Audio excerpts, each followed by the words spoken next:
Hello, it's DurgaMata here, and it's Monday the 30th of December. I'm doing my video sitting outside Aldridge Church, and the reason for that is I was working in Costa doing some office work, getting ready for the new year, and then I thought I'll go for a walk before it gets dark. The sun's already set, and I haven't done any video today or yesterday, so I thought, let me do a video while I'm out. And since the sky is going to be getting a little darker since it's after sunset, I've chosen to sit outside Aldridge Church where they have floodlights, and I should be okay for lighting. The reason I came to the coffee shop is because on a Monday I like to go to a coffee shop and have a pot of Earl Grey tea and plan my week for my business.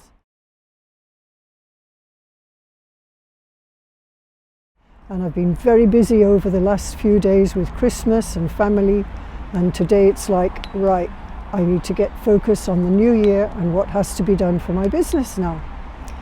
And one of those things is my new silk paint frame. I did show you how it was going when I was on the train coming to Walsall, and this is where I've got to it now. So I got the wooden frame, I've cut the piece of silk to go inside it, but the piece of silk has to be stretched, and to do that you have to stitch it to the frame, and to do that you need to cover the frame with fabric that you can use to stitch into. So I've gone all the way around the sides and the corners, and I'm on the last little bit. I just thought I'd show you that before my iPad runs out of power. I think it's on about 8%. It's very awkward doing things in camera. I'll see if I can tilt this down a little bit. It's just got to cover the frame. So here we go with the last few stitches along the fourth side of the frame. And as you remember, the reason why I made this frame was so that I could bring it with me to the family when I was going there for Christmas. And I've only got big silk frames at home, which I usually use my bathroom as a studio, so you don't get silk paint on things that can't be washed. But here I thought I'll make a small silk frame that I can carry with me. And when I said to my son, he said, well, I don't want you doing it in our bathroom. It's only very small and it may not be so easy to clean. And I said, don't worry, I'm planning to do the painting outside, which I often used to do when I was visiting my mum. My cards, which I'm selling in support of a family in Gaza to help them to survive.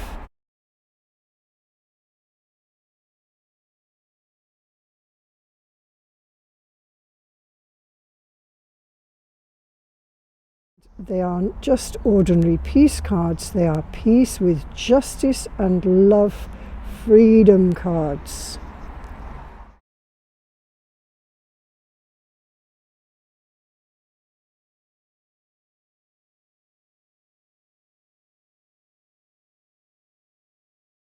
So I'm nearly finished stitching the silk frame. I'll just finish it off now. I showed you a few of the stitches, but I changed the cotton, and then I'll show you how it is when it's done. Thank you for watching, and remember to be mindful in the moment, here and now. Focus your mind here and now. Don't let it go into the past or into the future or elsewhere than here. At least for 2 minutes a day, or 2 minutes many times a day, or 5 minutes or 10 minutes or 15 minutes.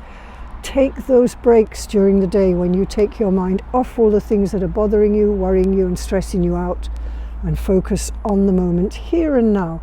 And there are two ways you can do it. You can actually sit and close your eyes or lie down and focus on your breath or on being mindful. There are a lot of different exercises.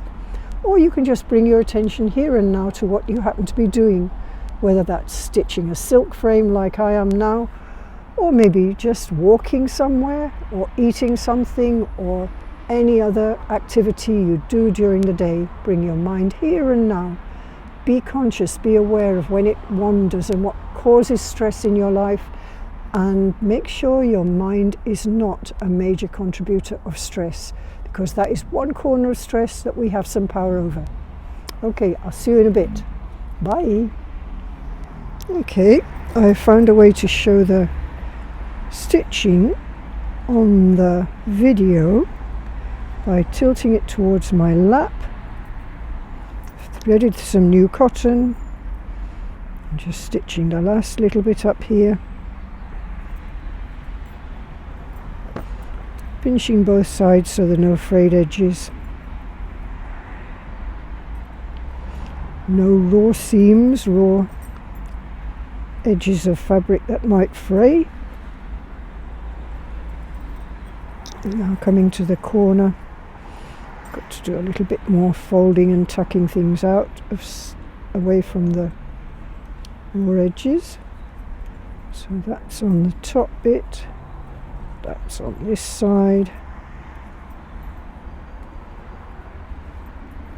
Hold it there. I'm going to come in here and work backwards.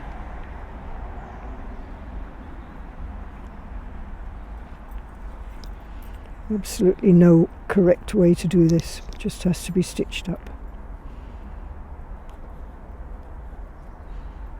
Come on, you can do it, that's the way.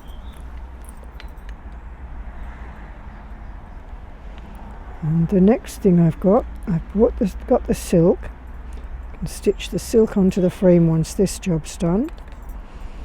And then I'm not sure whether I brought gutter with me. And gutter is the tube of paste which is used to actually block the threads on silk. You can use wax, hot wax, that's called batik. And the good thing about batik is you can then use it once the new colour is dry, and it'll block the threads from putting more colour over the colour you've just put on. So you can build up a picture like that very beautifully.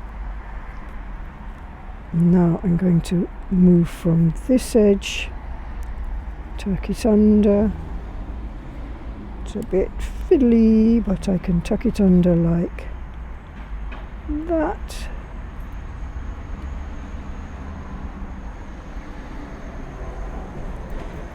And jump across to this edge,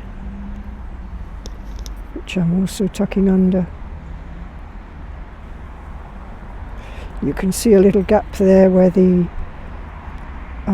strip of fabric that I dipped into PVA and bound the corner with will be actually exposed, but that doesn't matter at all because it's not on the area where I'll need to stitch the fabric to, the silk to. So as long as the bits that I'm stitching now aren't exposed to fray, it doesn't matter that the corner underneath, which is all soaked in dried PVA, so it's really hard and strong. Doesn't matter if that's actually showing a bit in the corner here where it will not be needed. The wind's getting up. I hope the microphone's working and doing its job so that you're only picking up my voice and not the sound of the traffic or the wind or anything else.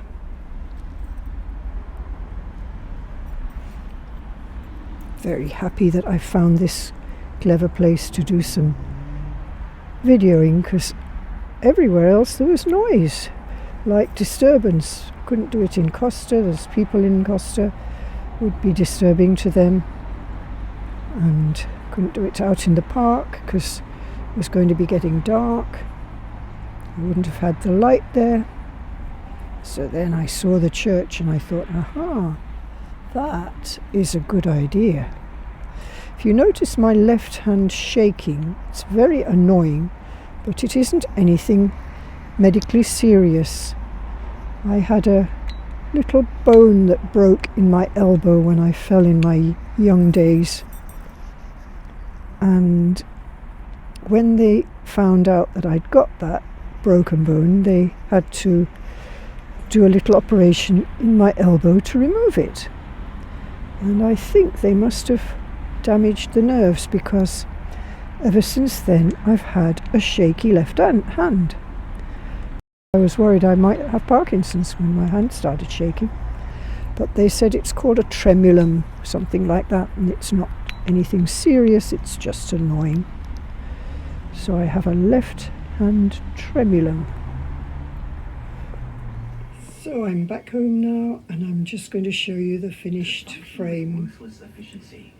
This is the Christmas tree, and here is the frame. Saltwater crocs work to maintain a constant body temperature of around 32 degrees Celsius. But they must prevent their brains from Crocodiles overheating. on the television. Their gaping mouths enabling evaporative cooling. Mm-hmm. There's one of my cards, the card I sent. Although the crocodilian brain is small, salties are capable of Down learning, here, observing the habits and feeding down patterns here, of those they stalk. and up. The most neat of jobs, but that doesn't matter, because all I need to do is stitch the silk Study to begins it at to a young stretch the age. silk. Juvenile crocs are known to target a peculiar fish that can walk on dry land. The mud skipper. The mud skipper. Mud skippers crawl from Thank you for watching, and remember to be mindful in the moment, here and now. Focus your mind here and now. Don't let it go into the past or into the future or elsewhere than here. Help Hassan and his mother in Gaza. Hassan is a young man from Gaza who recently graduated from the Faculty of Engineering and Information Technology. Since the beginning of the aggression on Gaza, his family house was destroyed and Hassan and his mother were displaced. His mother also suffered a leg injury, on top of having diabetes and struggling to get the proper treatment in Gaza.